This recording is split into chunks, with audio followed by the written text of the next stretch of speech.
Mediodía para todos los que están del otro lado de la radio, sintonizando ya también a través de Facebook, en las redes sociales. Después subimos también a Instagram, a YouTube y compartimos esto que es sabiduría pura. Digo, en conocimiento ganamos muchísimo y esto también gracias a los profesionales que se van acercando, como es el caso de Ivonne, que todos los sábados nos hace descubrir un montón de cosas que necesitamos saber para sentirnos mejor, y por eso el programa Sentirse Bien. Ivonne, buenos días, ¿cómo estás? Muy buenos días, Karina, y buenos días a todos los oyentes que nos escuchan y a los que nos ven a través de Facebook. Bueno, interesante es esto que vas a desarrollar hoy. Incluso hay mucha gente que se ha sumado con el taller que tienen previsto, bueno, en relación al cuidado del intestino, a las cosas que tienen que tener presentes las personas que padecen de algún trastorno en el intestino, como decíamos, o bien problemas de celiaquía, ¿no? Sí, es así. Este taller tuvo lleno total. Mira qué bien. Todavía habían personas interesadas y bueno, tuvimos que decirles que ya no podía acceder a O sea más que se registros. excedió el cupo, mirá, qué bueno. Sí, creo que movilizó mucho también el tema porque creo que es un problema muy común. Y si las personas están preguntando por la celiaquía, bueno, es porque de hecho en Argentina hay una alta tasa, ya se está aumentando el porcentaje de incidencia de esta enfermedad, ¿sí? Que bueno, en realidad debería ser más un trastorno que enfermedad, como voy a aclarar en un momento, pero bueno, se ha tomado como una enfermedad autoinmune y de esta manera se ha venido abordando desde la medicina oficial. Sí. Pero como les decía, de pronto como un comentario en el programa anterior, no se trata solamente del tema de la celiaquía. Digamos que la celiaquía es como la punta del iceberg, en realidad es como el extremo máximo de lo que sería una tremenda disfunción intestinal. Igualmente aplica para muchas de estas enfermedades que también aparentemente son muy poco comunes, pero están surgiendo con cada vez más fuerza, como la enfermedad de Crohn, las colitis ulcerativas y demás trastornos asociados a daños severos, especialmente en lo que es el tejido del lumen intestinal, es decir, la parte interna del intestino, la cubierta intestinal, que está formada por unas células que todos deberíamos de conocer, que son muy importantes, que se llaman enterocitos. Los enterocitos son las células del intestino que se encargan de la absorción y la digestión de muchos de los nutrientes que ingresan en nuestro cuerpo a través de los alimentos. Hablas de nutrientes y la gente por ahí hoy en día no tiene en cuenta que qué sería lo que está caraturado como un nutriente o cuáles son los que debemos tener presentes para este tipo de sensibilidad. Bueno, hay que partir primero aclarando que este trastorno, como dije al principio, autoinmune, está relacionado directamente con la incapacidad del sistema inmunológico del intestino de actuar de manera correcta frente a un alimento en particular, que en este caso sería el trigo y todos los alimentos que contengan gluten. El trigo es como la cabecilla del gluten, es el que más cantidad de El gluten es una proteína que se encuentra en el trigo. El tema es que cuando se está hablando de celiaquía, estamos hablando de que las personas ya no tienen la capacidad a nivel enzimático, funcional, de digerir, de degradar adecuadamente esta proteína, este gluten de la alimentación, el que viene obviamente de todos los productos que tienen gluten, que no solamente el trigo, también está la cebada, el centeno y la avena, también contienen menos por proporción, pero también contienen gluten, pero obviamente el trigo es como decía, la cabecilla, ¿no? El principal aporte de gluten en la dieta, y por eso todo lo que son todos los alimentos que sean a partir de elaborados a partir del trigo, ¿sí? O sea que estamos hablando de una gran cantidad de alimentos que están en nuestra alimentación, sobre todo en Argentina, que es casi como una parte esencial de la alimentación, todo lo que son los fideos, las pastas en general, claro. Y las masitas de todo los panificados, tipo, los panificados, sí. Casi que la mayoría de las personas está acostumbradas a no vivir sin ellos, es decir, exacto. viven todo el tiempo consumiendo esos alimentos hay una cultura muy afianzada del trigo acá en Argentina. En otros países no es tan así, de pronto se incluye más lo que es el maíz, por ejemplo, otros tipos de cereales, pero aquí particularmente la tasa alta de celíacos es también proporcional a la cultura en la que estamos inmersos del gluten, ¿sí? Sí. Todo es alrededor, no solamente eso, sino las harinas, o sea, todo tipo de preparaciones casi las incluyen todo lo que tenga que ver sí, con es muy difícil no tenerlo presente. Es muy difícil no tenerlo presente y por eso también el celíaco sufre bastante en ese proceso de transición, de trasladar toda una alimentación tradicional a base de la harina y del gluten, pasarse a una alimentación que se llama libre de gluten o sin TAC. O sea, sin trigo, avena, cebada y centeno. O sea, ¿sí? Cada vez más se escucha este término, ¿no? Sin TAC. Y hay un montón de también cosas que han surgido en relación a esto, y en buena hora, ¿no? Que la industria también se ocupe de proveer distintos elementos que se puedan ocupar. ¿Cuál es tu consejo para la gente que hace poco se enteró que sufre esta problemática? ¿Y qué es lo que debería hacer? Utilizar el que más antes de pasar a esos elementos prácticos, que yo sé que todo el mundo está esperando esto, yo quiero hacer una pequeña aclaración. Y es que y eso es un tema que vamos a ampliar ahorita en el taller, soy muy... una de las recomendaciones básicas que yo realizo es de que las personas traten de evitar al máximo todos los alimentos que tengan gluten, al menos transitoriamente mientras están haciendo un proceso de limpieza o mientras desean mejorar su salud general. ¿Por qué? Porque de por sí el gluten es un nutriente muy inflamatorio. Hay que tener en cuenta que el gluten, aglutina, por eso se llama gluten. Es un aglutinante que mezcla con otras sustancias, especialmente con el agua, forma una sustancia pegajosa, gomosa, tal como la pega que utilizamos, que se hace de hecho con harina, la cola, la pega. Claro, que se utiliza, el engrudo que le llamamos el engrudo, acá. Esto mismo se forma en nuestros intestinos, ¿sí? Ese cambio físico, digámoslo así, químico, ocurre en nuestros intestinos y genera una gran cantidad de reacciones inflamatorias en nuestro cuerpo. También hay que hablar de que las modificaciones del trigo a lo largo del tiempo, genéticas a nivel de la parte agroindustrial, también ha sido una de las causas por la cual esta gliadina, que es parte del gluten, se transforme de manera gomosa y genere esos trastornos a nivel digestivo. Así que en términos generales, todas las personas que están teniendo una sensibilidad, no solamente sean celíacos, sino que también tengan sensibilidad al gluten, intolerancia al gluten, deberían tener una dieta libre de gluten para ayudar a su cuerpo a hacer ese proceso de limpieza y de depuración corporal. Entonces, obviamente, el celíaco se ve obligado porque por las muestras de sangre que le toman, ya hay unas enzimas que ya no produce, como las antigliadinas, por ejemplo, para digerir las gliadinas del gluten, y unas aminasas, especial glutaminasas, antiglutaminasas, que son también para poder digerir el gluten. Entonces, estas sustancias van a pasar al torrente sanguíneo generando reacciones alérgicas, reacciones inmunológicas.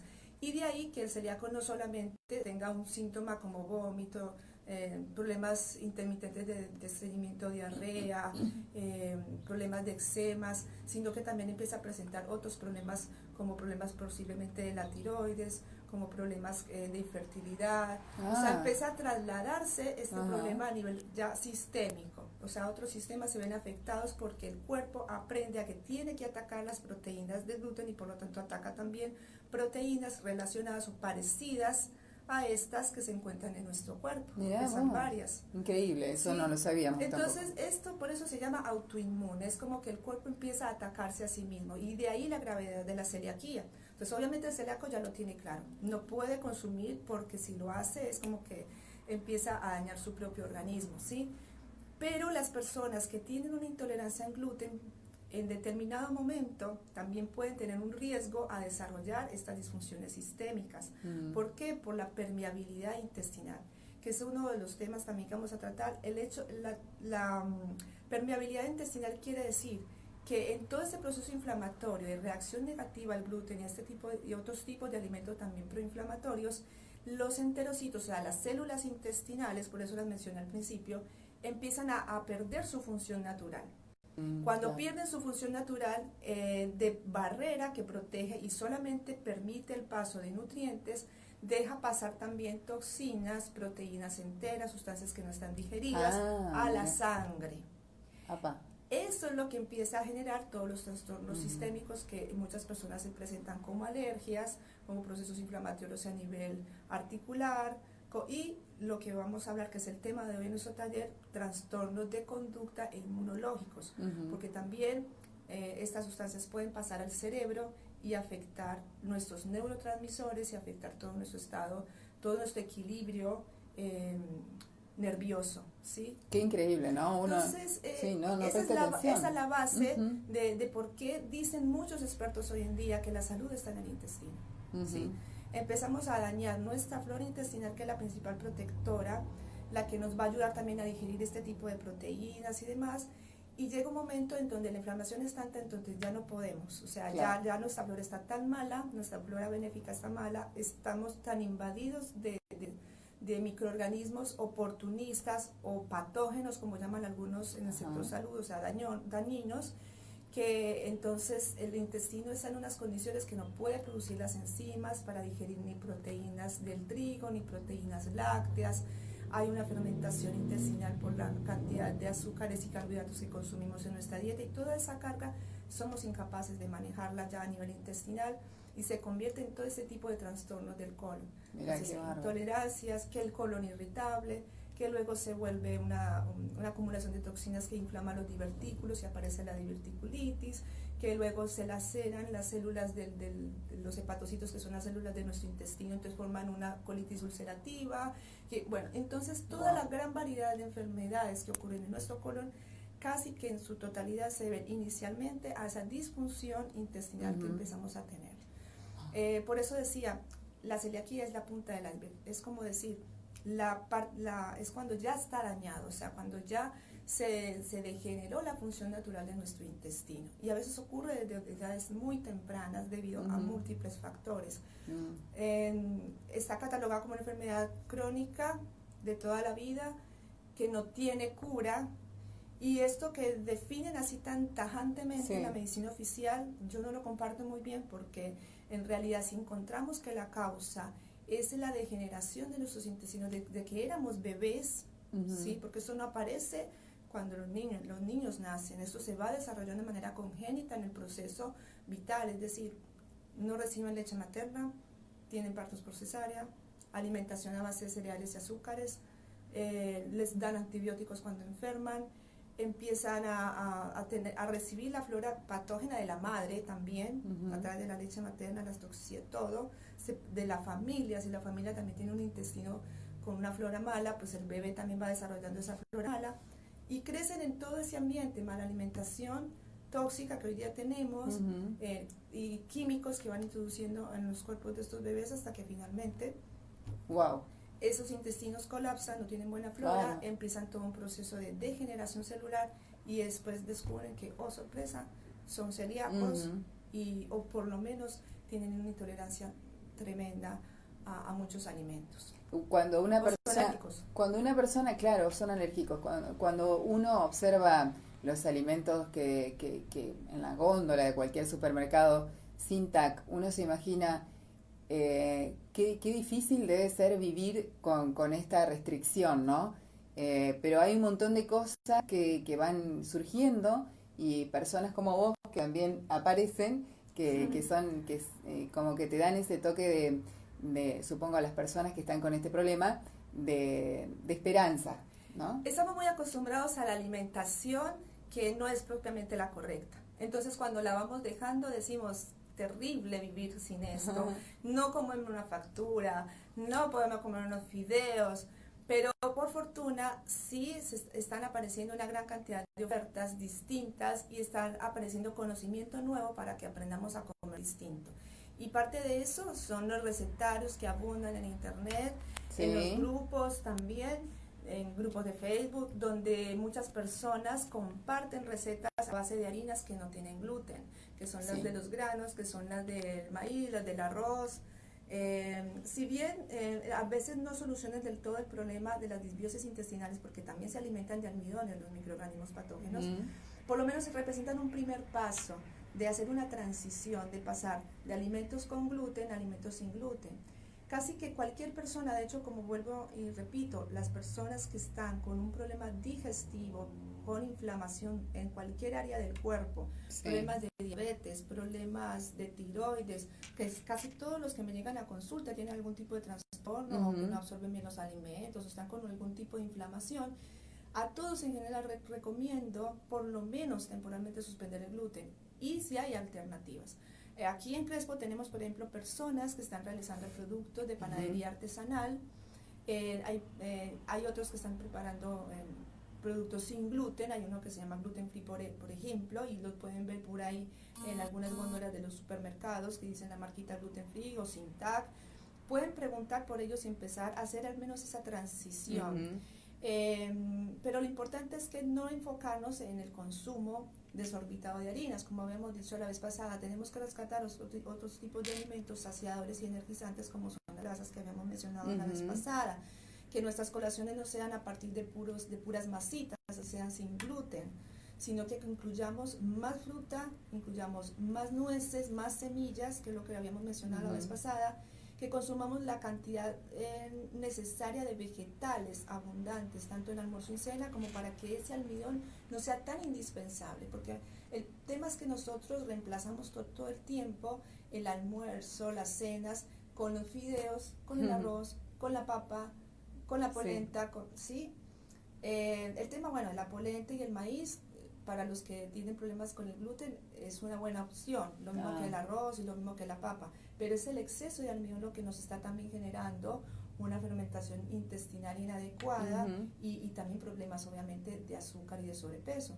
Así que la idea es que en general aprendamos a preparar diferentes los alimentos. No importa si seamos celíacos o no seamos celíacos. La combinación y bueno, los elementos principales. Las proporciones. Ahora, enfocándonos propiamente al celíaco, que es como para no desviarnos un poco del interés particular sobre la celiaquía, creo que las personas que tienen este trastorno pueden verlo también de manera positiva, explorando nuevas recetas y otros alimentos, como habíamos dicho, distintos.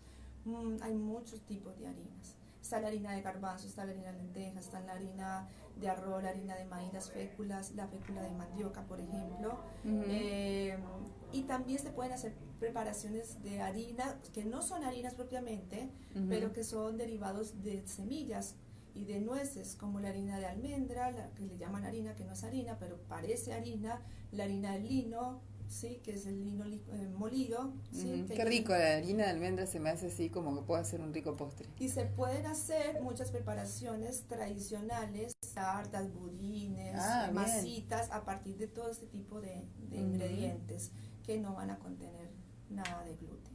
¿Son más caros los productos también libres de gluten? Eso lo vemos, ¿no? El año pasado estuve viendo que habían hecho todo un proceso como de llamado a las instituciones comerciales y al gobierno para establecer leyes en Rosario. Me enteré que precisamente hay una protesta generalizada del grupo de celiaquía para que bajen el precio de los productos libres de gluten, porque finalmente son harinas también económicas, pero simplemente por tener la etiqueta sin tag, o sea, le suben un montón de precio a ese tipo de productos.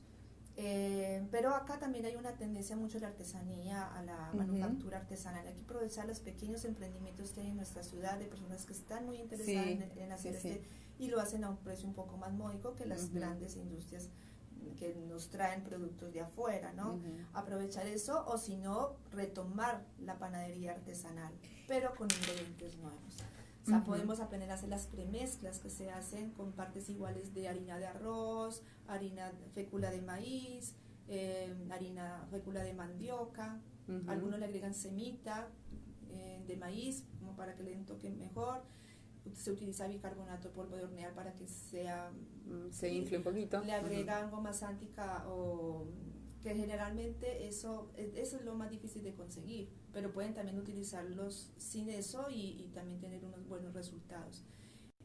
Hay que empezar a aplicar lo que son los panes a partir de claras de huevo con mezclas de semillas, con mezclas de nueces. Las porque eso semillas reduce. ahora que decís semillas, ¿las semillas no hacen mal a las personas con el intestino sensible? Todo depende de la tolerancia individual, ¿sí? De todas maneras, si son altas en fibra y cuando tenemos el intestino inflamado, es como que casi todo los hace mal. Es la fibrita de las semillas por ahí rosa las células del intestino y bueno, también generan irritabilidad. Pero cuando se consumen semillas descascaradas, tostadas o activadas, que activadas significa dejarlas de un día para el otro remojadas, van a tener una mejor digeribilidad, se van a poder digerir mejor. Entonces las podemos consumir así. Y si las procesamos, o sea, molidas, preparadas en una preparación, obviamente van a estar mucho mejor. Bien, perfecto. Bueno, hay mucha gente que nos está siguiendo por redes en estos momentos. Muchas gracias, Ivonne, por darnos estos consejos y bueno, muchísima suerte también con tu taller.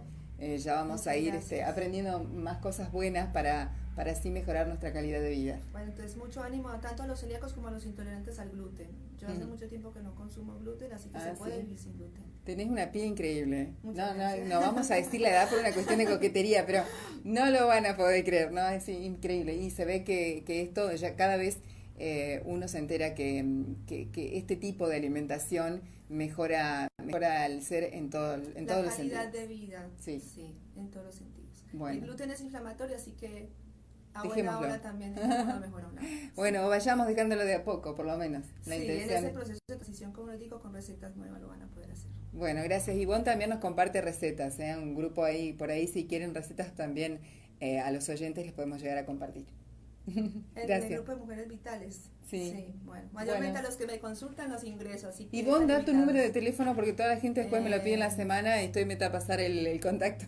Bueno, 341-364-6055 y ya saben que cualquier asesoría en el proceso de transición también a dejar los alimentos inflamatorios, estamos para ayudar. Bueno, muchas gracias, Ivonne. Muy bien. Igualmente. Hasta luego, chao, gracias.